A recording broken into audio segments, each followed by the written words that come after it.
Hello student, chemistry की online class में आपका स्वागत है। आज का हमारा टॉपिक है केमिस्ट्री की प्रश्न बैंक के लेसन नंबर 3 से 5 अंक वाले क्वेश्चन में से क्वेश्चन नंबर 9 के आंसर को समझना। तो चलिए शुरू करते। तो हमारा क्वेश्चन है, उस गैल्वेनिक सेल को दर्शाइए जिसमें निम्न अभिक्रिया होती है। तो इस अभिक्रिया के आधार पर हमें गैल्वेनिक सेल को दर्शाना है। सेल में बताइए कौन सा इलेक्ट्रॉन ऋणात्मक आवेशित है। ठीक है, सेल में विद्युत धारा के वाहक कौन है, प्रत्येक इलेक्ट्रोड पर होने वाली अभिक्रिया को लिखिए। देखिए अब ये क्वेश्चन जो है 5 अंक का है। ठीक है, अब इसका आंसर तो बहुत ही छोटा है, तो आप ऐसा नहीं सोचे कि बहुत लॉन्ग लिखने के भी नंबर मिलते। ये क्वेश्चन जो है वो बेस है, अलग अलग बातें उन्होंने आपसे पूछी। एक तरह से आप ये देखिए कि एक वाक्य या एक शब्द को उन्होंने 5 प्रकार से पूछ लिया और सबका वो एक एक नंबर आपको देगा। ठीक है, तो इसमें नंबर कटने का भी चांस कम है और जल्दी ही आपके 5 नंबर, मतलब कम लिखने पर और टाइम की बचत के साथ आपके 5 नंबर इसमें कवर हो जाएंगे। ठीक है, तो अब शुरू करते हैं इसको। तो उस गैल्वेनिक सेल को दर्शाइए जिसमें निम्न अभिक्रिया होती है। तो देखिए ये जिंक और ये जिंक, ये अभिक्रिया एक इलेक्ट्रोड पर होगी और एजी वाली अभिक्रिया एक इलेक्ट्रोड पर होगी। ठीक है ना, तो जो जिंक वाली अभिक्रिया उसको एक तरफ लिख दो और दोनों के बीच में सिंगल डंडी लगा दो। और जब आप दूसरा इलेक्ट्रोड लिख रहे हो तो उसके बीच में 2 डंडी लगा दो। ठीक है, फिर दूसरे इलेक्ट्रोड के दोनों के अभिक्रियाओं के बीच में 1 डंडी लगा दो। ठीक है ना, तो लिखते हैं जिंक सॉलिड लिखा, 1 डंडी लगाई, ये जिंक डाई पॉजिटिव एक्वा लिख दिया।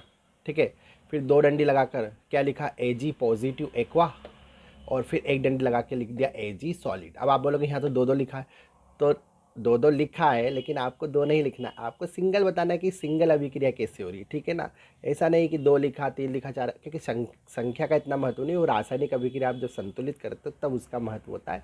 यहाँ पर एजी पॉजिटिव एजी में कन्वर्ट हो रहा है, इतना लिखना है आपके लिए काफ़ी रहेगा। ठीक है ना, अगला देखते हैं, ऋणात्मक आवेशित इलेक्ट्रोड। ठीक है, तो आपने जब विद्युत रासायनिक सेल और विद्युत अपघटनी सेल में अंतर याद करा होगा तो आपको ऐसे तो जनरल मालूम है कि एनोड होता है पॉजिटिव, लेकिन गैल्वेनिक सेल जो विद्युत रासायनिक सेल होता है उसमें एनोड होता है नेगेटिव। ठीक है ना, और एनोड कैसे पहचाना जाता है, उस पर देखा जाता है जहाँ ऑक्सीकरण हो रहा है वो एनोड है और जहाँ अपचयन हो रहा है वो कैथोड है। अब देखिए यहाँ पर जो जिंक सॉलिड है इस पर कोई चार्ज नहीं, मतलब ये जीरो है, इसका ऑक्सीकरण अंक 0 है, लेकिन अभिक्रिया के बाद उस पर चार्ज आया डाई पॉजिटिव। तो ऑक्सीकरण अंक जब बढ़ता है तो वहाँ पर होता है ऑक्सीकरण। ठीक है ना, तो इससे आपको पता चला कि जिंक जो है एनोड है क्योंकि उस पर ऑक्सीकरण हो रहा है, इसलिए मतलब जिंक एनोड है। ठीक है ना, और हमें विद्युत रासायनिक सेल और विद्युत अपघटनी सेल में पता है कि एनोड ऋणात्मक होता है, तो यहाँ पर एनोड क्या होता है, ऋणात्मक आवेशित होता है। तो हमने जैसे एनोड पहचाना हमको पता चल गया कि ऋणात्मक होगा क्योंकि ये गैल्वेनिक सेल है। तो यहाँ पर जिंक एनोड है जो कि ऋणात्मक आवेशित इलेक्ट्रोड होगा। ठीक है, अब ये तो बहुत ही सिंपल है, सेल में विद्युत धारा के वाहक कौन होते हैं, तो सेल में विद्युत धारा के वाहक इलेक्ट्रॉन है।